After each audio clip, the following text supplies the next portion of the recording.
Be just a moment.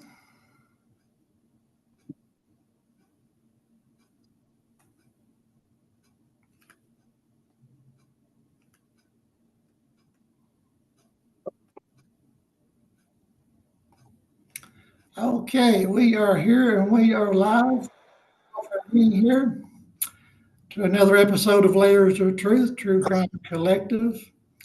A couple of weeks ago, we had a show about Chanel Banks, the actress who was allegedly missing, and her family came on went on a few interviews on TV, and then supposedly Chanel came back on, and well, not on that show, but on other.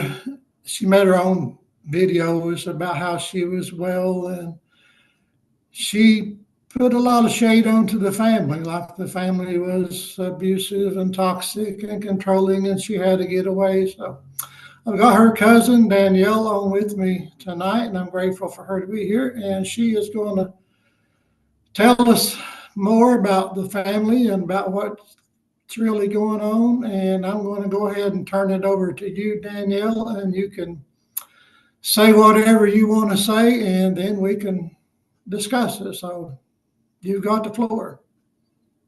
Hi, thank you for having me.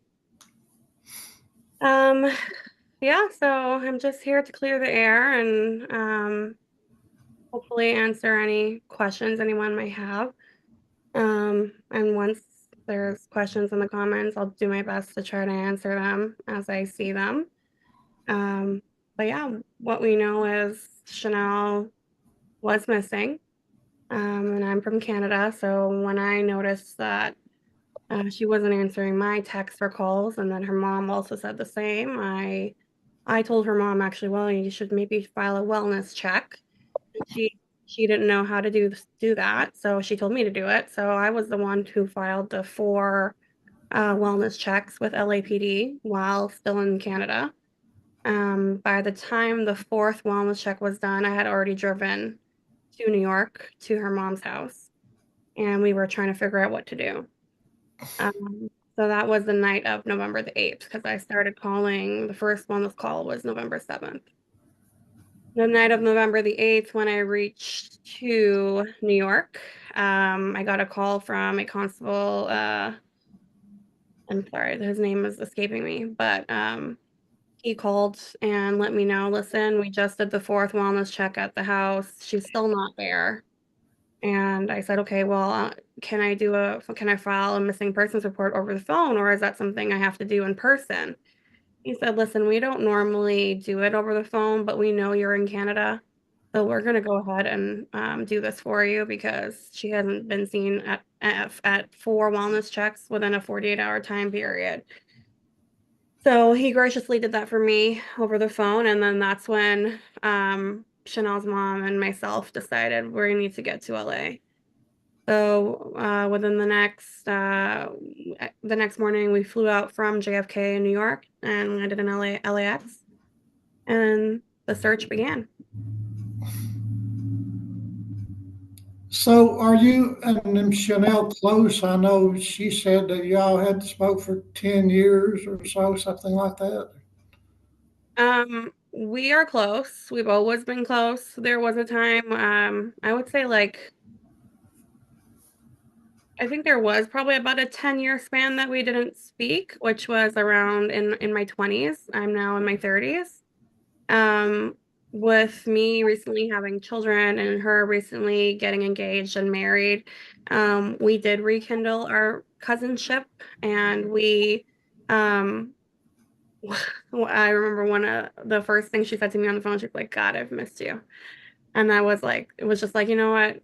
I don't even remember what we were even mad about, but it wasn't even just being mad. It was like her living in the States and me living in Canada, and, we're going through our young lives, we're both in our 20s at that time. And so it was kind of like a growing apart kind of thing. There wasn't really any big argument or big blow up of anything. And it's just, she's the first grandchild, I'm the second, and maybe we didn't do our best keeping in touch. I'll take full responsibility for that. I didn't really do a good job keeping in touch.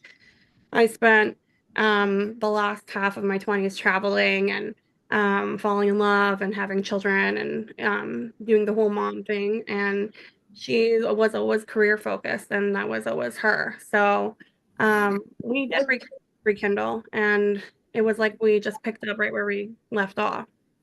Yeah.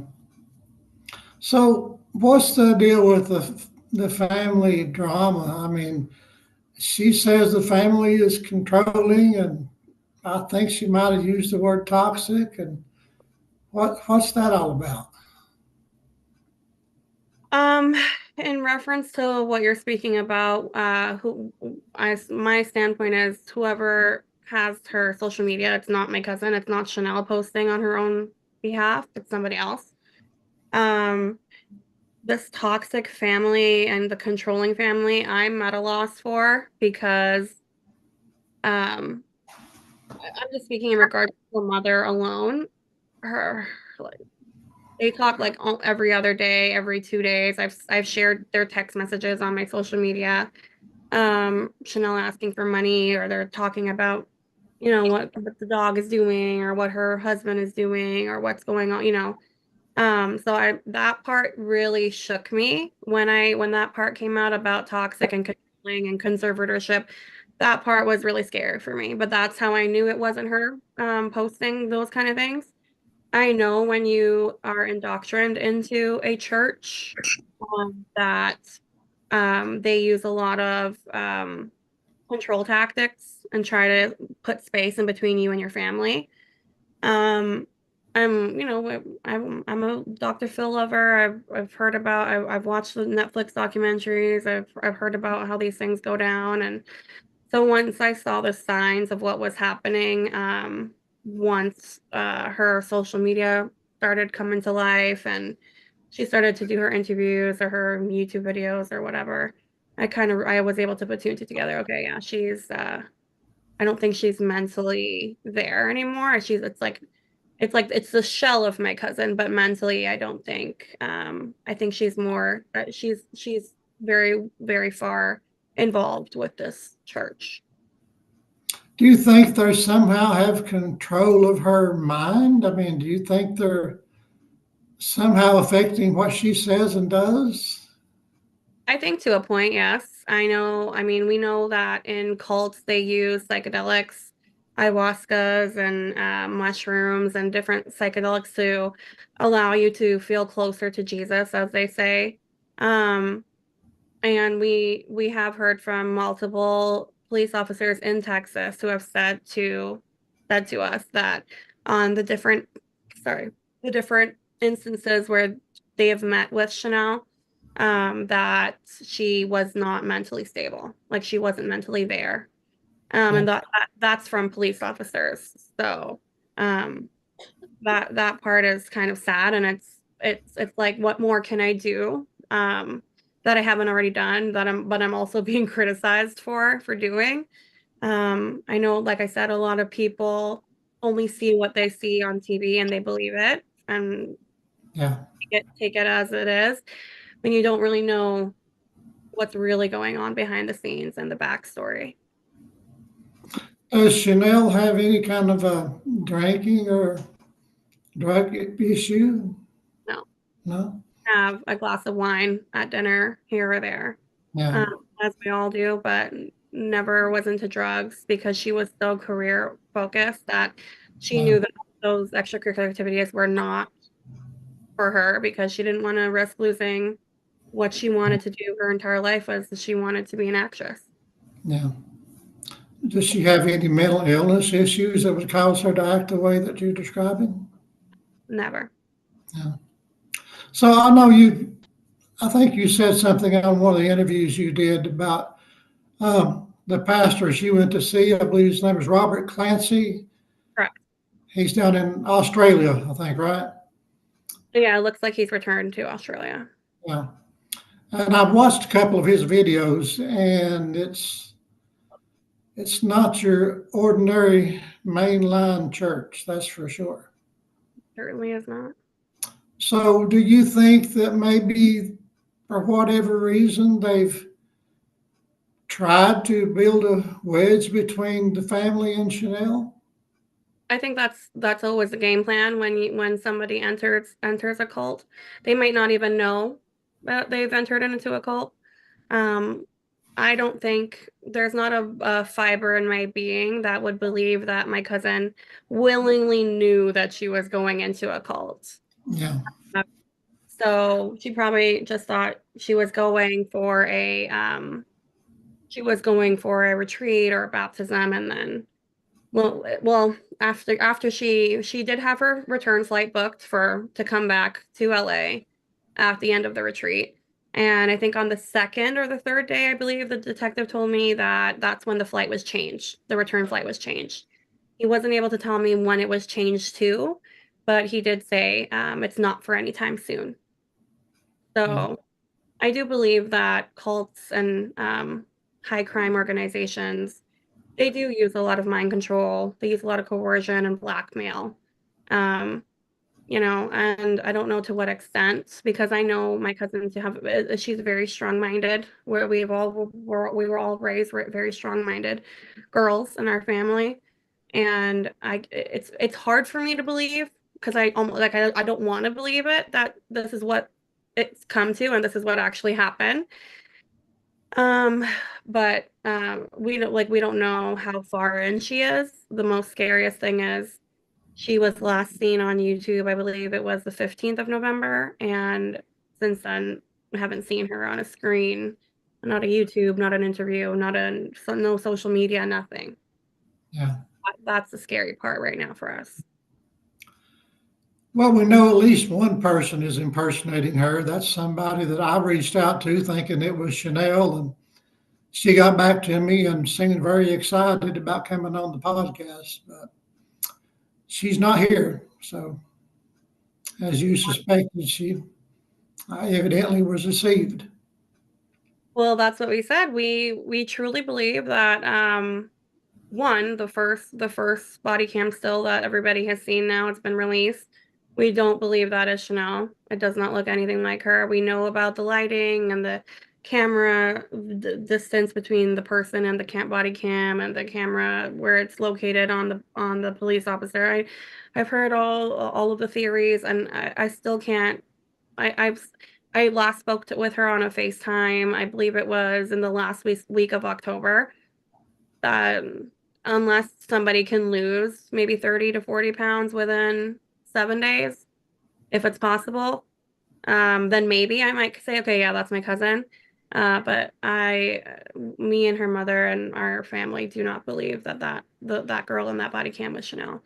And the girl that you reached out to on Facebook, when I looked into that account was only made mid-November too. So of Yeah. course, it's going to be a lot of people trying to impersonate her. But I know Chanel, she doesn't really use Facebook. It's more one of the older social media options to use. She's more into Snapchat and YouTube and sorry, not YouTube, TikTok and Instagram. Yeah. Now, did you grow up with Chanel? I did. You did. Yeah, we were raised in between Trinidad and New York. I was born in Canada. So there was months where I would stay in New York with her, and I would get to travel with her to go into the city, into Manhattan, and do her just to watch her do her extracurricular activities after school. And we went to a concert. We did a lot of things growing up. We did a lot of mischievous things as well. Well, that's part of growing up, I think, or it was for me. Yeah, and she's 5 years older than me, so I was always her little shadow, and couldn't get anything past my big cousin. There was a Christmas and the night before Christmas, when we were going to bed, and she said to me, she rolled over and she goes, "Okay, if I wake up first, I'll wake you up, and then we'll go and sneak in open a present for everybody else. But if you wake up first, you have to wake me up." So it's like the last few weeks with all this trauma going on and not knowing where she is and all this terrible things that have been said about her and about me and about her mom. It's like I'm starting to remember memories that I didn't actually remember. Um, so yeah, it's been nice to have those childhood memories with her and grow up and have those Your childhood memories make you who you are, who you spent your time with as a child. And Yeah. yeah, we were lucky at that time. I didn't have any siblings, and she's also an only child. So we literally just had each other. And that's why for people to accuse me of saying, "Oh yeah, I don't even know her. We're not even cousins." People said I'm not even related to her. I'm pretty sure our moms are sisters. Last time I checked. Yeah. So yeah. So why do you think she?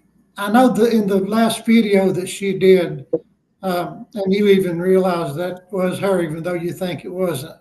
She wasn't herself. How did that affect her mother? To hear her saying all those things?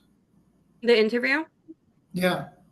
No, we know the interview is her. And the only time we don't think it's her is in the body cam, the original body cam that we've seen. But all the interviews, all the media, that's definitely her.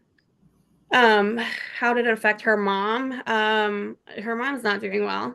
It's like I said, that's her only child, and going from raising their child and helping them achieve their dream, taking them across the country from New York to California, watching them date somebody and get engaged to somebody, paying for their wedding, and seeing them start their life, and then going cold turkey and no contact is kind of scary. Like, I have kids, and I can't imagine talking to them every other day or every 2 days, and then not hearing from them for a while is scary. So Yeah. right now we when that interview came out, we were on the edge of our seats because we didn't really know what to expect, what was going to be said. But what I can say is, prior to that interview, when the social media was hot, when with the her Instagram was much meaner than obviously how she was on the interview. So that's another indication of us believing that she's not in control of her social media. Yeah. Uh, Also, half all of the things that were on her social media that were said about the family were not true. Especially anything regarding myself was not true. But Julie, I see you made it. You must be muted, Julie. I can't hear you. Or frozen.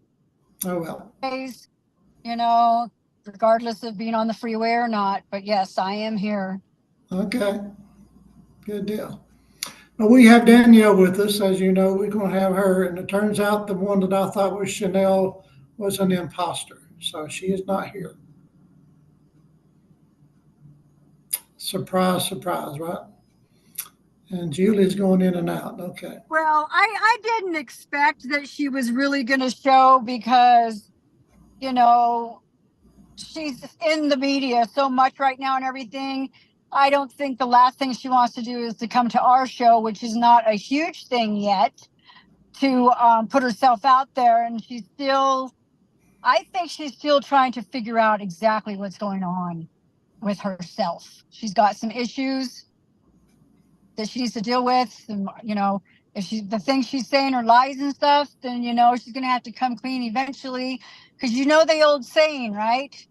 Everything always comes out in the wash. So So Danielle, does she have a lot of issues that she's trying to work through, you think? Or did she really go to get baptized? Was that part true? Uh, I think the only issues that she has are the issues that have now since been created. But prior to her going to this retreat, there were no issues. And as for the baptism, she's been baptized before, so I'm not quite sure what was the big need and rush to go be baptized by Robert Clancy. But like I said, you never know who's a cult leader until you actually are in it and it's too late. But we did see the video on YouTube of the first day of the retreat, I believe, and the second day. I never saw any videos of baptisms by Robert Clancy or in regards to this trip that Chanel took for this retreat. So one person described it to me as, if there really was a baptism at this retreat, it's usually like an initiation type thing, and that's why they wouldn't broadcast that on YouTube. Initiation into their church. but you could be, what I'm trying to say, right? So, who knows if she was baptized? She says she was, but my thing is, she was already baptized before. All of us were baptized before. So all of a sudden, that part didn't make sense. I know she was into her faith and loves Jesus, and that's great for her. And it is.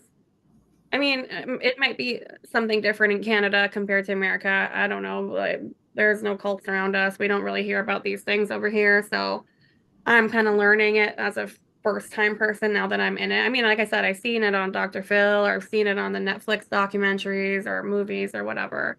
Heard about Jonestown, David Koresh, and all the good guys that have been spoken about before.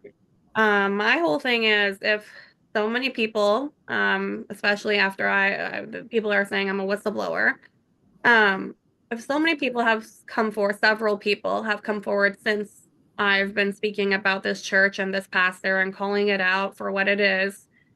If it wasn't a cult and you weren't a cult leader, why wouldn't you come forward and say, listen, I am not a cult leader. I am just a man who has been summoned by God to help bring the people to Jesus, because Jesus is going to come one day and the rapture is coming, and I just want to help bring as many people to the pearly gates as possible. But he has not, but he refuses to contact us. We've had several people reach out to him and the church, and it's like poof, they're just gone. Can't contact them. Wouldn't you want to clear your name and clear your church's name?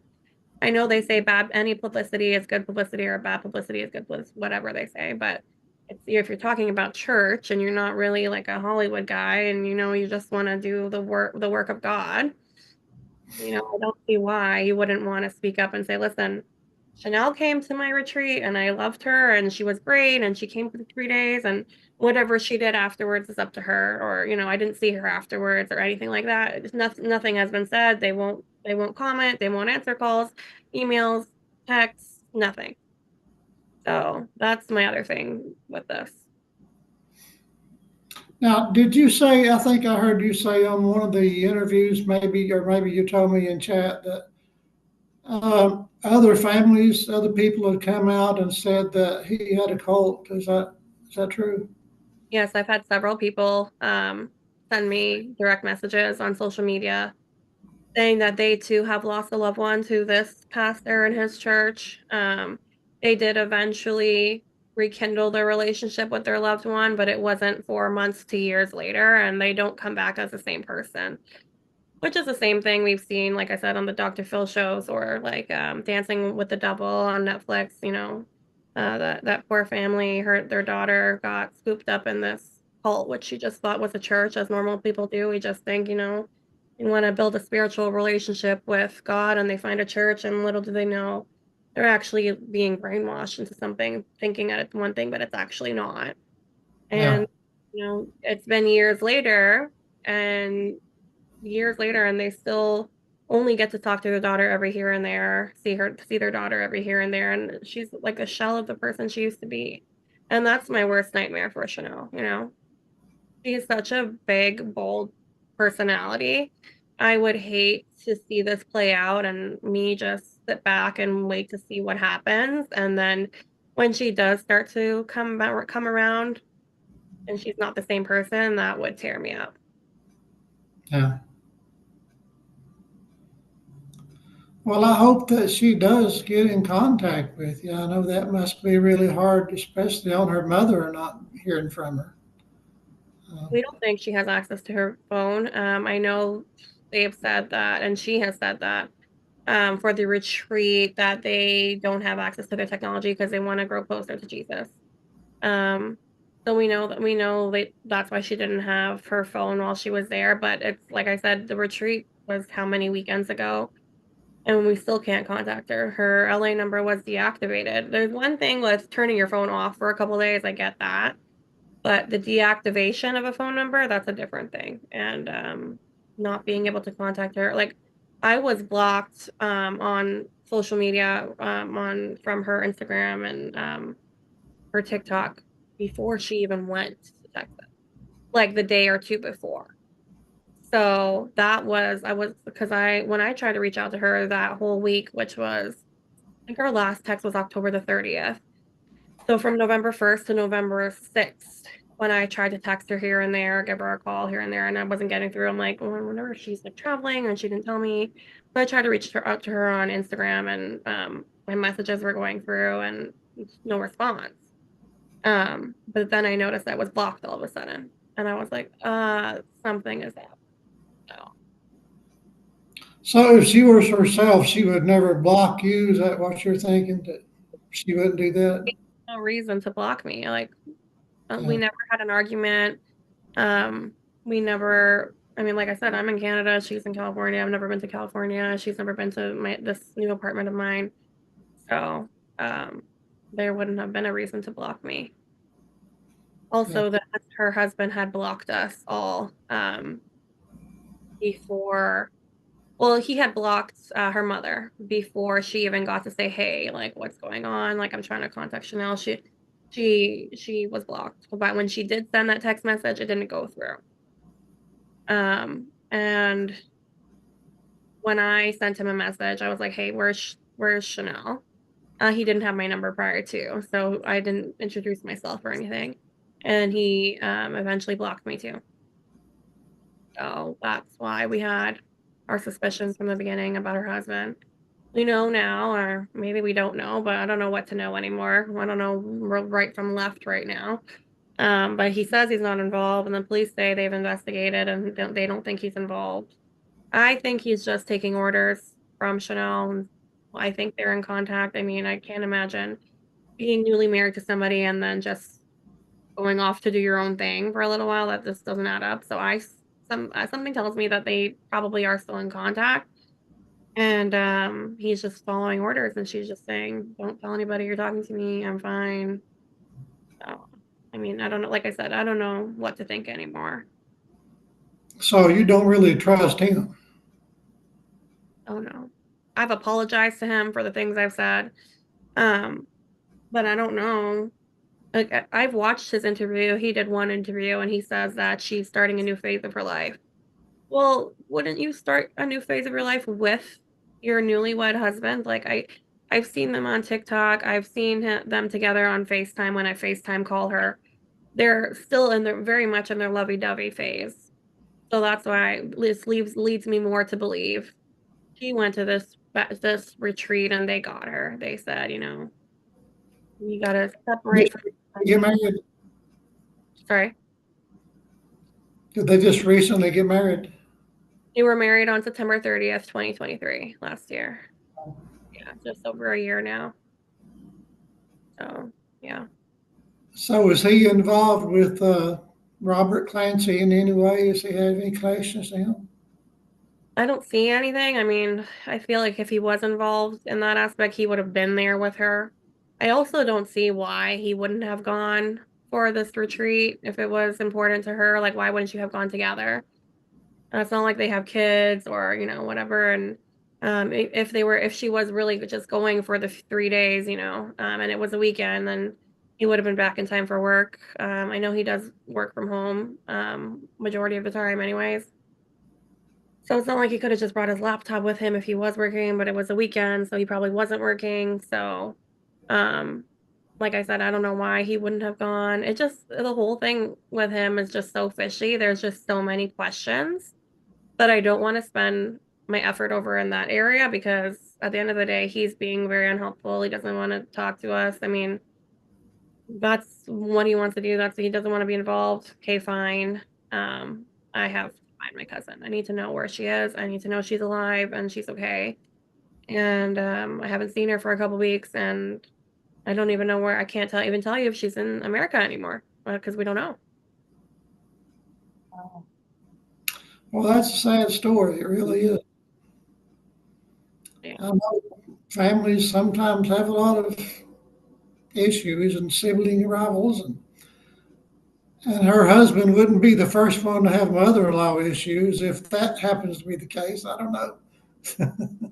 I mean, I don't know how you have mother-in-law issues with a mother-in-law who only visits once a year. Yeah. My aunt only goes for a week for Christmas. Actually, that was one of their last video phone calls between Judy and Chanel. She was like, okay, which date should I come? Like, what dates work for you? Chanel and Carlos only have a 1 bedroom. So Judy just sleeps on the couch for the week. And Chanel said, well, can you stay longer than a week? And Judy said, oh, no, well, Danielle's going to come and bring the kids. So I want to come back in time to spend some time with my kids. So Chanel was like, okay, fine, you know. But she knows, like, she doesn't want her mom on a couch for longer than a week anyway. So that was their last. It was about a half an hour, I think, of a FaceTime call between them. And yeah, Judy's been going for Christmas, even before Chanel got engaged to her now husband. So it's always Christmas in California. And Judy went for their wedding last year, and then went back for Christmas last year. So she hasn't been back. She hasn't seen Chanel since Christmas of last year. So, that's you know what? Every terrible thing that her social media has said about me and my family, every terrible thing that she has said publicly on a video, on a camera about me and my family, or me and our family, I should say. I'm just thankful that she said those things, because it shows me that she's not okay. I know it showed me in his social media that that's not her writing those things. There was so many inconsistencies. There's so many things that I could see right through, that I knew that she would never say those things. And then when I did see her on the interview, and she was saying, because remember at one point she said she hadn't spoken to me in 15 years. And then another thing, she said she hadn't spoken to me in 10 years. And then on the interview, she said she hadn't spoken to me in about 3 weeks. So, you know, and I'm here, I'm the one, and Judy also, her mother, is providing texts and phone call logs. And we gave our phones to the LAPD for them to go through everything, go through our call logs, go through our text history, and see everything. And meanwhile, Chanel and her husband have not provided not one piece of evidence at all. So it's really unfair that people are jumping down my throat saying that I'm lying and I don't even know her, and that we're toxic and we're controlling and we want conservatorship, when conservatorship is public record. Anybody can go on Google and see that, and who's filed for conservatorship. And also when Chanel says that our family and her husband's family have also filed for conservatorship, that is just like, I know that's not my cousin writing any of that. There's no way. And the reporters have already checked it out. Nobody has ever filed for conservatorship for Chanel. She is of sane mind. She's been making her own, she's been calling the shots since she was like 5 years old. There's nobody in this space, and nobody would be able ever to control her. But seeing my cousin in this light, with this pastor, with this church, with doing these things, is a whole different ballgame. Yeah. Well, I certainly hope things get better. Mahfouz, you've been quiet. Do you want to say anything? So, for the very first episode that we did, as you remember, I did not appear on it, but I did look up the Chanel Banks case beforehand, because I did think I was going to appear that day.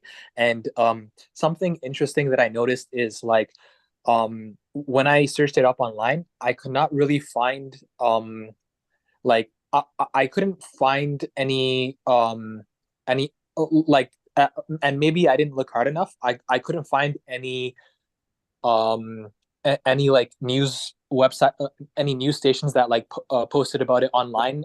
All the places that I saw posted about it, these were like sites that I needed to like when I clicked on them, it looked like sites that I wasn't really sure what to make of them, but from the little that I've gathered, it's definitely a very bizarre case, and I'm hoping that the real Chanel Banks comes forward. Like, hopefully she's alive and okay, and I'm hoping she like, if she is alive and okay, that she eventually like comes forward, and all this like all this hardship can be put to rest. Yeah, there are several articles on out there right now. If I could always post them, but nothing as of recently. Ever since she did her interview, and then when I stopped doing media is when they stopped responding, and they stopped putting her in front of a camera, I guess. So nothing as of recently, but I want to see my cousin, so I'm hoping to do some more media in the coming weeks. And hopefully she'll come out and say, "Yep, I'm still alive. I'm still here." That's Yeah. all. I just want to see her. And if that's the only way I can, because I can't contact her, I don't have a phone number for her. I don't know what state she's in, what country she's in, then that's what I'm going to do. Awesome. Is she working on any TV show now or movie or anything?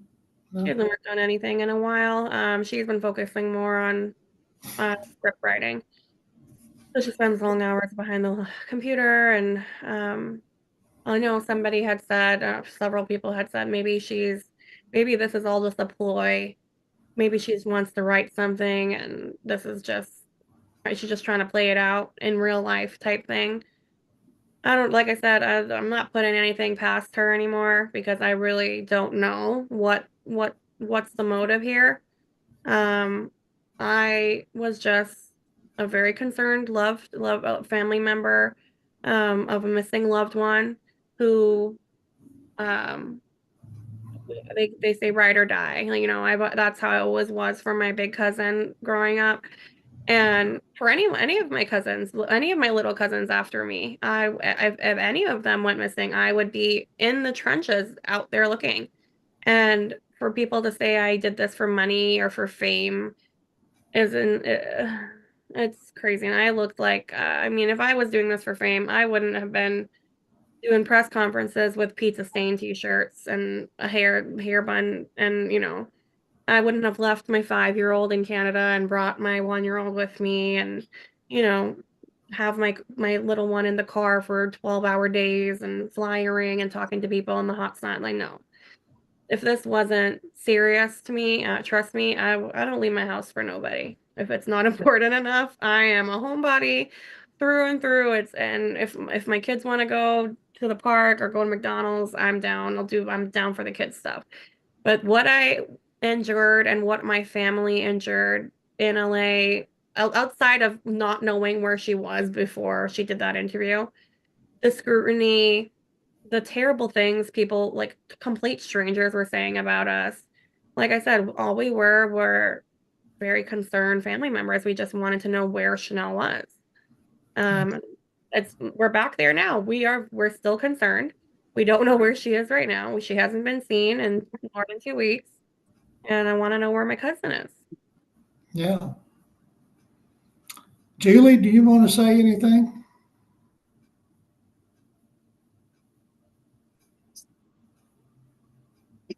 Might be lagging. Oh no. Yeah, I hate iPhones. Anyway, so yeah, I'm really hoping that she will, if she's being held by a cult, that she will get some clarity and wake up and do what she's got to do to get out of it. But then again, she might be right where she wants to be, and that's her choice, and we can't force her to do anything. I know I'm from Salt Lake City, Utah, and the church we have here, everybody calls that church a cult. It's not. It's just a Mormon church, an LDS church. I'm a born again Christian, but I do go over there and do my testimony once a month, all over the valley. But the thing is she is an adult, and if she's there, she's choosing to be there, and if she's being there against her will, I think she's smart enough to figure out how to get out. Because there are a lot of people who have gotten out of those situations once they realize what they are. Mm-hmm. So you just have to have faith and believe that she's gonna figure it out. Oh yeah. It's one thing to be somewhere where you want to physically be, and the other thing is to be there held against your will. Do I think she's being held against her will now? No, I don't think so. I know Chanel, she's very, very, very keen. She's quick. Very smart girl. So I don't think she's being held against her will now. But do I think that they've infiltrated her mind enough in the last few weeks? Yeah, I think they got her right where they want her. They're telling her these terrible things, and she's believed them, and that's why she hasn't returned home. So. Well, I certainly hope that changes if that is the case. Well, we know that sometimes when you're indoctrinated into these groups, that it does take some time to figure it out. If you are able to figure it out, but if you're not, and you do get to return to society, you do eventually get to return to society at some point, but you're just not the same. And then there's a whole deprogramming process that has to take place, and that's if you want it to take place, right? If you return to society and you still are in love with the pastor and in love with the church and in love what they do and stand by everything that they stand for, then you're not a person who wants to be deprogrammed at all, you know? Yeah. For me, I have never watched any of this pastor's sermons. I've never been to his church. I didn't know who he was before all this. And I feel like I need deprogramming because I feel so overly affected by this shit. It's not even funny, you know? I am having out of body experiences. I'll only speak for myself. I can't speak for her mom because if I speak for her, I'll just start to cry because I know she's not okay, not knowing what's going on with Chanel. But for me, like that week in LA, you know, people go to LA to sightsee and see the stars and go to places and do the things, I know Disney World, and I went there to look for my cousin, and I've never been there before. And it was, you know, under the worst circumstances. And I was waking up in the morning and it took me a good 2-3 minutes to remember where I was.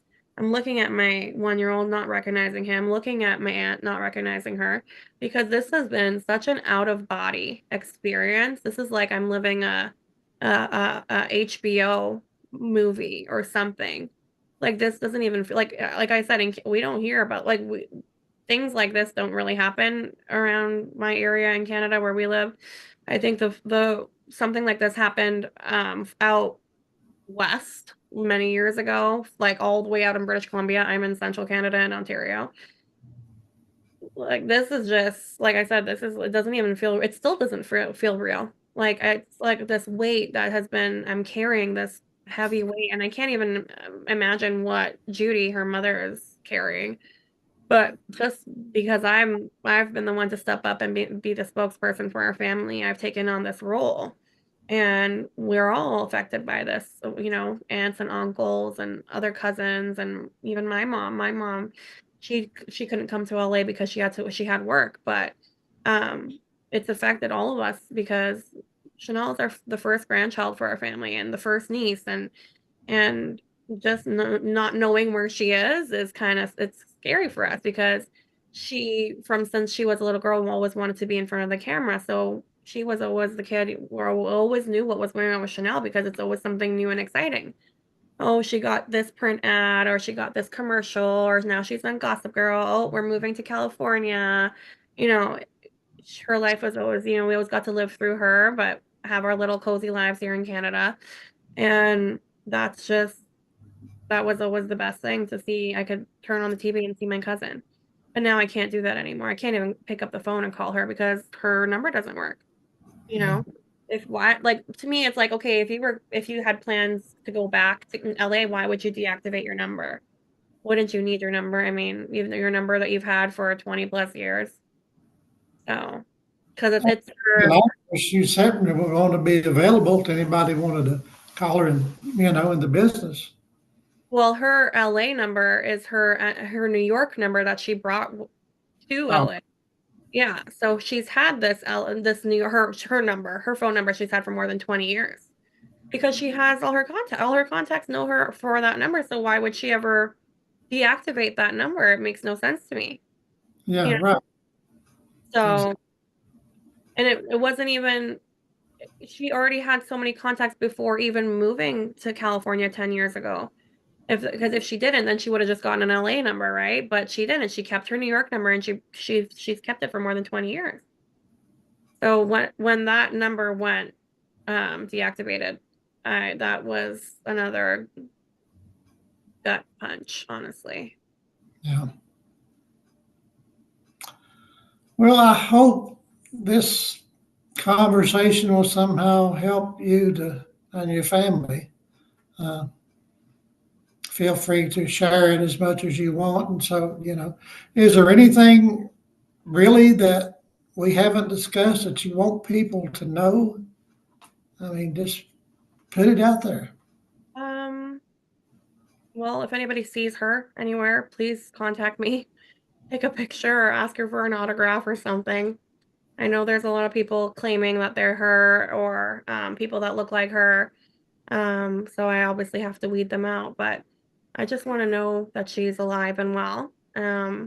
Like I said, it's if she wants to be where she is, that's on her. She's a grown adult.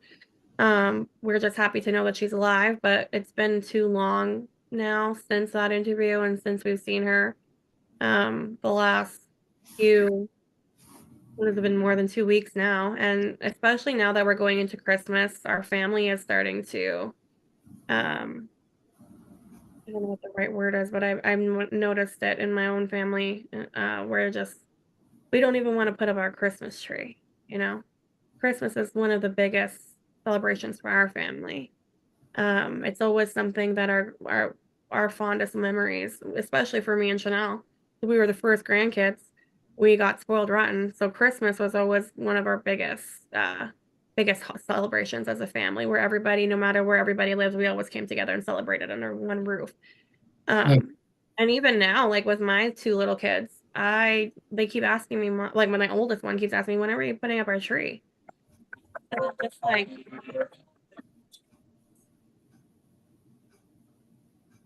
yeah, and I'm like, oh, I don't really want to put up my tree because I don't know if my cousin, not even if my cousin has a tree, but is she in a warm bed? Is she eating a hot meal? Or is she somewhere where she's comfortable? You know, does she have her contacts? Does she have her, does she have her laptop? Does she have her phone? It's not even just about the Christmas, but it's like just, I don't like, I want to know if she's okay. And we don't know that. So, that's the other scary part. But the other thing I wanted to touch on that a lot of people still are giving me grief about is the GoFundMe. I know you guys had a few questions about the GoFundMe. The GoFundMe, I was the one to create it. Several people were pushing me to create it prior to when I did finally start one. I've never did one before, so I went on and the description in the GoFundMe, I let everybody know, hey, my cousin's missing. We're from Canada and New York, and we don't have the means to hire a private investigator. But also, the money would also be going towards oh, sorry. The money would also go towards hotel, car rental, and food. Well, lo and behold, Miss Chanel Banks came out and did an interview and said, hey, I'm not missing. And people reported the GoFundMe as fraud. However, we had already incurred the cost of hotel, food, and car rental. Later on, we did actually still end up hiring a PI because there were questions that were not answered by police in either LA or Texas, some things that we had to figure out on our own. So yeah, we were out some money there, and that was scary for us because listen, Chanel's mom put her everything into raising that kid. She was a single mom, and she's since remarried, and her daughter wanted to be a star, and it costs money to put your kids into the best schools and the best extracurriculars and move from New York to California and help them pay their rent, and that was hard. And Judy is not a rich woman. We don't come from a rich family. Everything that we have now is because our parents worked hard and our grandparents worked hard. So it's that part really stung. Even though I was the one to email GoFundMe and say, okay, just refund everybody, because everybody was making such a big stink about it, we still did absorb those costs. The final cost for the PI was just under $5,000. And that's just the beginning, because we're still looking into where Chanel might be. Yeah. So I know you had spoken with our PI, which I'm glad you did. Yes. So you can say that I'm not lying about hiring a PI, because like I said, we didn't want to leave any stones unturned, and we still had lots of questions, and we still have lots of questions. Thankfully, our PI was able to answer a lot of our questions. But like I said, we still absorb the costs. And we didn't go and start a GoFundMe to steal anybody's money. That wasn't the point of this. The point was we wanted to find Chanel. Yes, she did come out on her own, but we still did have the cost of the hotels, which we had to change hotels because there were paparazzi outside the first one, and I didn't feel safe with my 1-year-old going in between from the car to the hotel. So we did end up changing to a second one. By the way, we weren't staying at no Ritz-Carlton or Beverly Hills. We were at the Motel 6, okay? We were at the cheapest of the cheapest. The second one we went to was no better. So we didn't our little rental car was a little Kia. We weren't driving a Range Rover or a Tesla. And we were barely eating, to be quite honest. If we went out to eat, it was because my baby wanted fries or chicken. So, it wasn't like we can just keep warming up food. And first of all, the Motel 6 didn't even have a microwave. So we weren't out here to scam anybody. We weren't looking for a dollar. Trust me, I could have stayed my ass in Canada and made plenty more money than going on a GoFundMe to beg for money. That's the reason why we didn't even want to do it in the beginning. But we didn't know how long we were going to be in LA. We didn't know what was really going to happen. All we knew was we weren't leaving until we knew where Chanel was, dead or alive. Right. That whole GoFundMe really upsets me that people think that I was out there to steal money when I was the one to email and text with GoFundMe to say, please refund everybody. Yes, she's been found. If I really wanted the money, I could have told GoFundMe, hey, yeah, we found her, but here's my receipts for my hotels and my car rental and the food that we've been eating. If I really cared for the money, but it was such a big thing for people. People really thought we were out to steal a dollar that I just decided to just return it, whatever. If I have no money for Christmas, I didn't even care, because we had bigger fish to fry, and the fish we're frying was figuring out what the heck was going on with Chanel. Yeah, there's this whole idea about a conservatorship that implies that Chanel has millions of dollars and the family's trying to take it, which isn't the case, correct? Yeah, well, conservatorship, yeah, I don't know what money Chanel has if she's always texting her mom, asking her mom for money. And she's unemployed because she's writing her own scripts. She's trying to make her own way, which I commend her for. I always commended her for that. Everybody wants to do the entrepreneur thing, and it's hard at the beginning. The grass is not always green in the beginning, but it takes some time, and I always told her that. Thankfully, even though she's married, her mom still supported her financially, which my mom would have never done that for me. My mom would have been like, "Ugh, get a job," you know. So the conservatorship for financial gain is a joke. Conservatorship for control is a joke. Like I said, Chanel has been calling the shots from day one as a child. There's nobody on the face of this earth, not even a husband, who would ever be able to tell Chanel to, sit down and shut up. No way. Yeah. When I saw that conservatorship comment, it was funny, because that's, like I said, everything that has been said on her social media can be proven wrong. That people are saying that because she said on her social media that she was sexually abused, that we're just saying no, it's not. And this is what I want to say about that. Chanel herself has never told me anything about any sexual abuse, any physical abuse. We were together for a lot of our childhood. And if something would have happened to her, something would have happened to me. And even if we weren't, if something happened to her and I wasn't there, she would have said something. She's not somebody she's not, we weren't raised to keep our mouth shut, and she's not afraid of anybody. So I find it really hard to believe that somebody would have abused her in any way, sexually, physically, emotionally, mentally, as a child, and she would have held it for so long. I think that that's why I'm quick to say that's not true. If my cousin ever comes to me face to face or on a FaceTime call or on a video chat or whatever and says, yes, this did happen to me, then I would come out and say, okay, yeah, it did happen. But I've never heard anything. Like, she's never said anything to me. And we've had very serious talks like that before about things that have happened in our childhood. And she's never said anything like that to me. So at this point in time, I'm still calling BS on that part. There was a lot of other things in that first initial post, the lengthy post, that were said that were laughable. I think they said I'm a resident of Canada's welfare program or social assistance program. That's laughable. Chanel knows I'm on maternity leave, so that is not welfare. That's employment insurance in Canada. I'm on 18 months maternity leave, and my son is only 15 months, so I have a few months left. Chanel would never say that.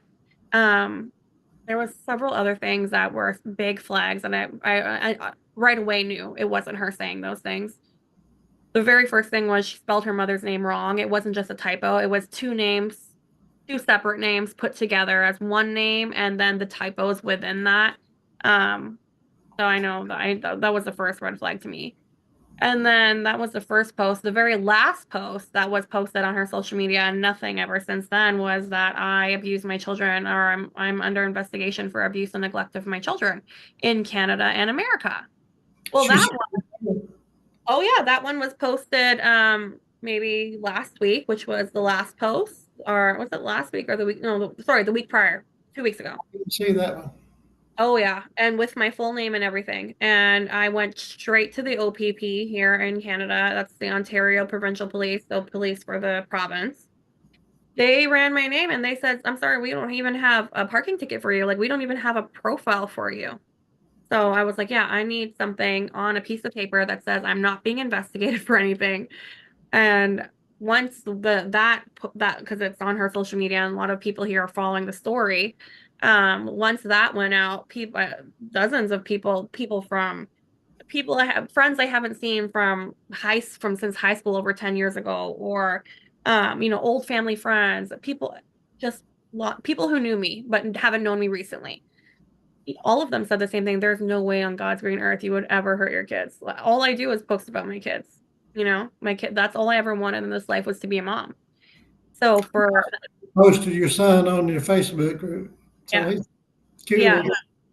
Yeah, my two boys are literally the light of my life. They have definitely helped me during these last few trying weeks a lot. So when they posted that to their store, to Chanel's story, story on Instagram only lasts 24 hours. Well, that was deleted within, I think, 4 or 5 hours. It was gone because I went straight to the OPP. I posted it on my socials and I was like, "Oh, they don't even have a parking ticket for me." They even went so far as to play cars on the floor with my kids because they could tell, like, when we were there, they're like, "Yeah, we can tell you're not abusing your children." And also, why would I be wanted in America for abuse? I've never lived in America with my kids. My Yeah. kids are Canadian citizens, so that part was also laughable. But I just wanted to go to the police to make sure, to also prove to you guys, prove to the public that I've never been under investigation. I've never had any open cases. My children have never received any, not even as a paper cut from me, from my knowledge. So those are just a few of the things I wanted to touch on. And like I said, if there's any comments in the comments when I do get a chance to answer any questions anybody has, I will gladly answer them. Okay. Mahfouz, do you have anything else you want to say before we let Danielle go? So like regarding the OPP, like, because like I am like, I do know that they're like provincial level police, so like it's more serious than like municipal, like for example like the Toronto police. Like would it like is it like provincial level offenses that you would have to go to them to get this whole to get like this whole mess sorted out, like the rumors people were spreading? Yeah, so the story had said I'm being investigated in Canada and America. So I was like, well, if I'm being investigated in all of Canada, I can't go to the RCMP, so I'll go to OPP, which is provincial. Right. But like I said, I already knew. I didn't want to go to like my city police because I felt like they weren't big enough. Like that would have been just for like my little town. Right. But what OPP did was, like I said, they ran my name. They took my driver's license. They said they don't even see anything on file. But if there was abuse allegations or anything, it would have shown, something would have shown up. It would have had a chart, like any charges or anything, which I don't have.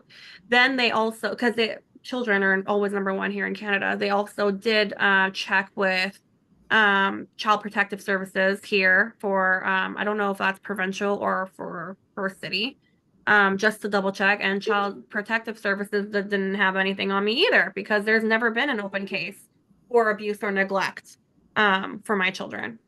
So my charger's freaking out. So yeah, that's why I went to OPP. And I also was like a safety issue too, because like we still don't know who's involved in these churches. You know, this pastor travels a lot and does a lot of different events all around the world. So I didn't know really who to trust in my area. I don't know who's following the story. I was just one day I was just a regular mom doing the mom thing, the school pickup, the school drop off, the play dates, you know, McDonald's play place, and, you know, library dates and whatever. And then the next day I was in LA on TV saying, where's my cousin? You know, like my whole life was turned upside down and instantaneously. So yeah, I went to the OPP because I figured they could have helped me more, and they did a great job. Well, that's good. I'm really sorry you have to deal with all this nonsense online. Thank you. That means a lot. Yeah, it is ridiculous. You have to put up with all of that. But anytime you go in front of the cameras, you know, there's always going to be haters and people who think the worst, no matter what. So that's why I wanted you to come on, Danielle, and I wanted to hear your side of the story. Instead of just taking everything that I hear online or on these gossip or whatever. So thank you very much for coming on. I appreciate it.